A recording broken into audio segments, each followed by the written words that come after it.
The Hamel, Humphrey, Bullis family. In the year 1847, Charles Hamel of Mackinac Island was courting Mary Bergeron.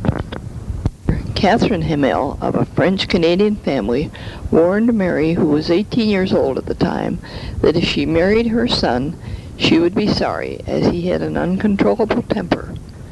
But as most girls of that age, she married him anyway, thinking that he would never be unkind to her. However, she found that she had, to her sorrow, married a cruel, vindictive man. They had 5 sons and 2 daughters born to them. Charles was kind to the girls, but to the sons and Mary, he was a terrible tyrant. Charles was a captain of a sailing vessel that carried cargo through the Great Lakes to Chicago, Cleveland, Detroit, and Erie, Pennsylvania. The family lived on Mackinac Island. The boys were named Louis Napoleon, Ferdinand Eugene, Anthony Daniel, Arthur Edward, and Hamilton Hercules. The girls were Catherine Helen and Mary. Catherine was always called Kitty. When Mary was 4 years old, she was run over and killed by a team of horses.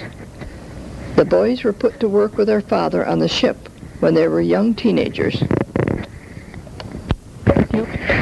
They were never given any wages. Their father collected for each trip, but kept the money for himself. They were Catholics, and the church required each family to rent a pew. If the pay became delinquent, the pew was boarded shut. One Sunday, the Hamel's pew was nailed shut with a board across it. Charles kicked the board off, and the family heard Mass as usual. However, he was enraged and never went to church again. Hamilton was the youngest boy and was required to keep the woodbox filled at all times. He dare not fail.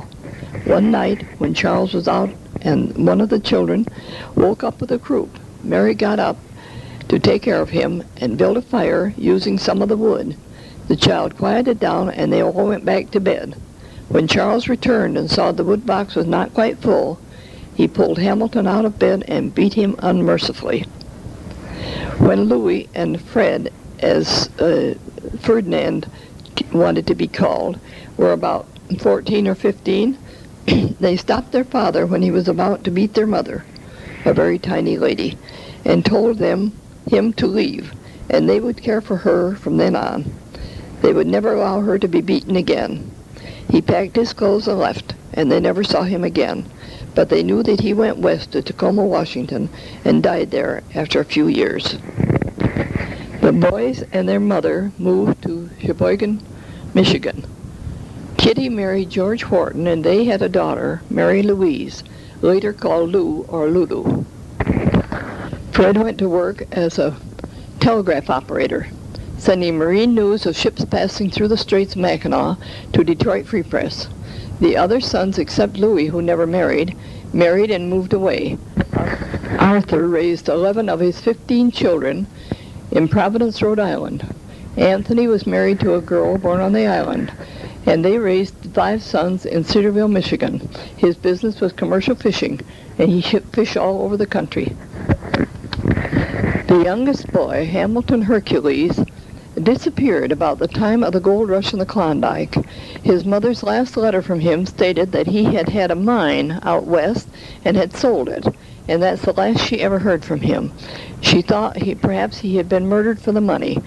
But many years later, about 1940, Harrison Hamel, who lived in Detroit, son of Anthony Hamel, had a letter from the Catholic priest at St. Anne's Church on the island, saying that he had a letter from Hamilton asking for a copy of his baptismal record so he could get an old age pension. He had married very late in life and was living in a small town of Hebron, Oregon. He was raising mink. Fred wrote to him to upbraid him for letting their mother grieve so many years for him. She died never knowing what had happened to him. His reply to the letter to Fred was that in Alaska he became a drunkard and did not want her or his brothers or sisters to know, so he just dropped from sight. Later, however, he had been converted and was now a Christian, no longer a drunkard. The last the family heard from him, his wife had died in a flu epidemic. Kitty Hamel and her husband, George Wharton, moved to Long Beach, California, and that's where they spent their last days and died there. But they were buried in Sheboygan, Michigan. Their daughter, Lou, spent her last 15 years with Clayton and Laura in Cleveland, Ohio. When she died, she was buried up in Sheboygan, too. Now for the other side of the family, the Humphrey Bullis story.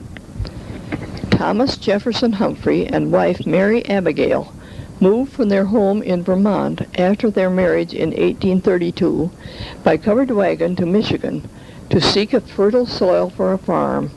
They found a good place to settle in what is now Berry County, nearby town of Lacey. Mr. Humphrey was well thought of in the community and eventually was selected as a probate judge. To them were born 4 daughters: Agnes, Emma, Jeanette, who was called Nettie, and Ellen, who was called Nellie. Agnes was headstrong, selfish, and unpleasant. Agnes married Charles Averill. He was a captain of a lake sailing vessel, and they moved to Bay City, Michigan. They never had any children. Emma married John Henry Bullis, a tall farmer who lived nearby. On August 11, 1860, Emma gave birth to twin daughters, Edith and Eva. Eva did not survive very long. When Edith was 2.5 years old, her mother died from a hemorrhage.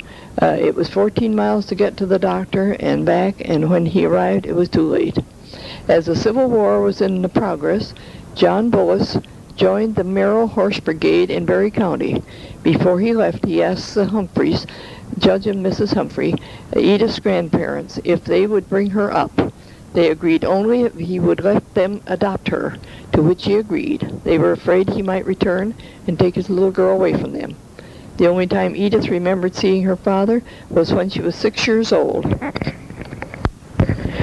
He returned from a visit from the South, where he lived, and he had on a coat, it was a long-tailed coat, which they wore at that time. And as Nellie was ironing, he put the tails of his coat over the ironing board for her to press. And that's the only memory that Edith ever had of her father. Judge Humphrey had a brother who lived in Lockport, New York. His son was a rather frail young man, and they thought he might have consumption, as it was called in those days. The boy's name was Willis, and he sent him to Michigan to his brother's farm so that he might regain his health. Everyone loved him very much. He was a nice young man, and especially Nellie. They fell in love, and against the wishes of both families, since they were first cousins, they married and moved to a farm nearby. In later years, they moved to Nashville, Michigan, where he had a harness and buggy shop. They never had any children. In the fall of 1874, Mary Humphrey died suddenly while getting breakfast. Agnes and Charles were leaving for home in Bay City after a visit to her parents' home. Of course, they remained for the funeral. Edith, then 14 years old, stayed on with her grandfather until February 1875, about 4 months after grandmother's death, when he hurt his hand while caring for the stock. He had lockjaw and was dead in a few days. Now Edith was really alone. After the judge's funeral, the family gathered to decide where Edith should live. Since the Averils were better off financially and also very persistent, they sent her home with them to Bay City. Her Aunt Nettie had married a schoolteacher named Williams. They had 3 children, a boy named Shirley and 2 girls, Grace and Mabel. As a pay for country teachers was only $15 a month, Nettie had to take in sewing to help out. Edith's life at Agnes and Charles' home was not very happy. Agnes was very domineering. Even the smallest things had to be okayed by her, even as to buying a stamp for a letter to her the other ants.